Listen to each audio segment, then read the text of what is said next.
Hola, espero que estés muy bien. Hoy te voy a compartir una de las leyendas mexicanas que nos contaban cuando éramos pequeños. La leyenda de los Vinigulasa. Afirman nuestros ancestros que en el istmo de Tehuantepec se cuenta la leyenda más vieja de la tradición zapoteca, la de los Vinigulasa. Aunque la historia de sus orígenes, luego de varias centurias, nos ha llegado incompleta y borrosa, y por lo mismo se le cuenta de diversas formas. Dicen nuestros abuelos que la palabra vinigulasa es muy flexible y que puede significar, dependiendo de cómo se le pronuncie, varias cosas, y que cada significado puede tener una leyenda distinta. Una leyenda sostiene que los vinigulasa eran hombres que existieron hace muchísimo tiempo. Estos hombres eran gentes feas y de gran estatura, algunas casi del tamaño de un gigante. No se sabe por qué Artes, un dios desconocido, quiso imponerse a ellos, pero como le desobedecieron, el dios mandó destruirlos. Al parecer, esto ocurrió por los días del diluvio universal.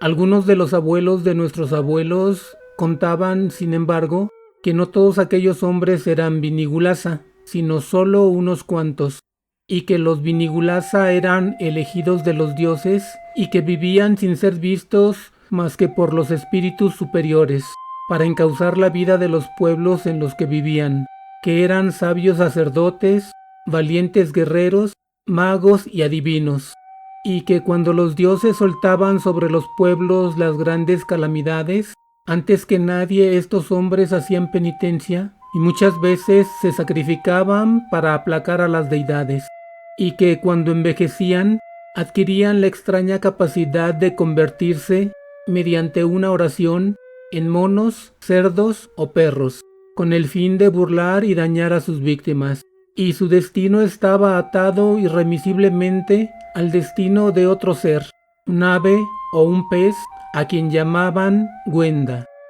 En muchas regiones de lo que hoy es Oaxaca, pero sobre todo en Juchitán y en Tehuantepec, otra leyenda cuenta que los zapotecas se decían a sí mismos descendientes de los árboles, particularmente de sus raíces y también de algunos animales. El fragmento Gulasa, separado en dos partes, es decir, en Gu y en Lasa, quiere decir el primero raíz o camote y el segundo fibra, o sea, lo que es flexible, como la fibra. De acuerdo con esta interpretación, los vinigulasa fueron gentes nacidas de las raíces de los árboles. Por eso, los antepasados zapotecas eran flexibles en el dolor y en la vida, como las raíces de donde brotaron. Pero otras versiones de la leyenda refieren que los zapotecas cayeron desde una nube y se precipitaron a la tierra en forma de pájaros, que sabían cantos melodiosos y que en las plumas traían pintados todos los colores del trópico. Gula en Tehuantepec o Gola en Juchitán significa respetuosamente anciano y Sa, nube, como quien dice, gente anciana que tuvo su origen en las nubes. Estas gentes se llamaban a sí mismas Vinisa y a su lengua dicha Sa, y de estas denominaciones se valían para diferenciarse de otros pueblos. Cuentan los más viejos que cuando desde la gran Tenochtitlán se corrió la noticia de la llegada de los españoles, los zapotecas sabían de este arribo desde varios siglos antes, y lo sabían por los estudios hechos por sus sabios en torno al cielo, al alboroto de las aves y de los animales, y hasta por el color y el giro del aire. Desde la capital del pueblo mexica se mandó decir que la defensa era inútil, porque los hombres blancos y barbados eran dueños del trueno y de armas poderosas. Pero muchos zapotecas, antes que dejarse dominar, prefirieron morir, y otros decidieron tomar camino hacia diferentes rumbos, llevando consigo todas sus tradiciones. Se dice que entonces, con alguna mezcla de locura y pavor, en todos los pueblos zapotecas se efectuaron múltiples sacrificios, en el marco de ceremonias fúnebres en las que danzaban y cantaban, e imploraban que los dioses los convirtieran en trastos. Los más viejos, los que de pronto habían renunciado a la vida, tocaban lúgubres tambores de madera. En estas ceremonias los Vinigulasa también bailaron y cantaron, y cuando la música cesó, los sacerdotes que la tocaban se echaron de cabeza en los ríos Atoyac y Tehuantepec, y los ondulantes ríos los convirtieron a unos en peces y a otros en trastos, y otros conservaron su figura humana y desde entonces habitan en el fondo de las aguas, en donde construyen juguetes, trastos e imágenes. Algunas personas dicen que no todos aquellos zapotecas se dispersaron, sino que algunos se sometieron a los conquistadores y edificaron la iglesia de Juchitán. Pero otros rebaten que quienes construyeron la iglesia fueron los Vinigulasa, pero que lo hicieron de la noche a la mañana durante un retorno momentáneo, y que entonces fueron llamados Vinividi o gentes hormiga, por pequeñas, abundantes y laboriosas.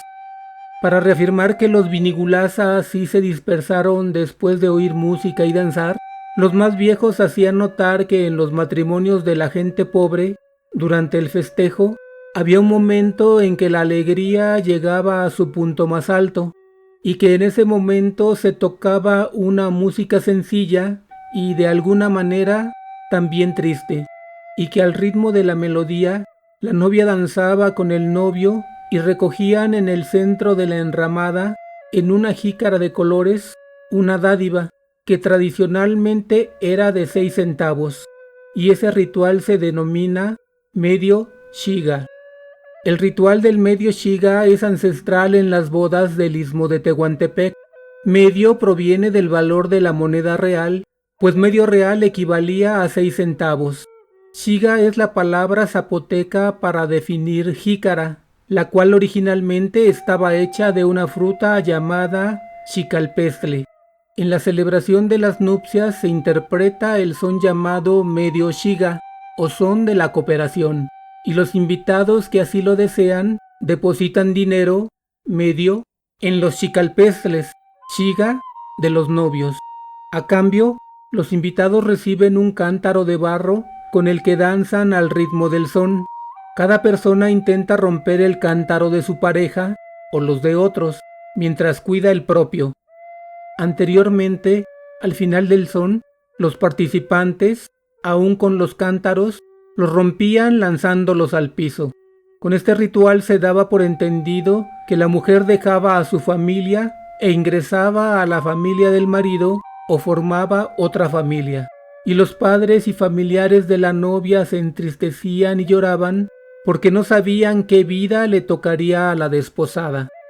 Dicen los más viejos que el ritual original tenía el propósito de que todos los invitados tomaran un trasto y esperaran, para romperlo, que la alegría se hiciera dolor. Y eso era signo de que al separarse los desposados de la casa paterna, concluía o daba una vuelta exacta una línea de la vida. Y eso equivalía a decir adiós. Espero la hayas disfrutado. Si te gustó este video, por favor compártelo. Si le das me gusta y te suscribes a mi canal, me ayudas a crear más contenido. Muchas gracias.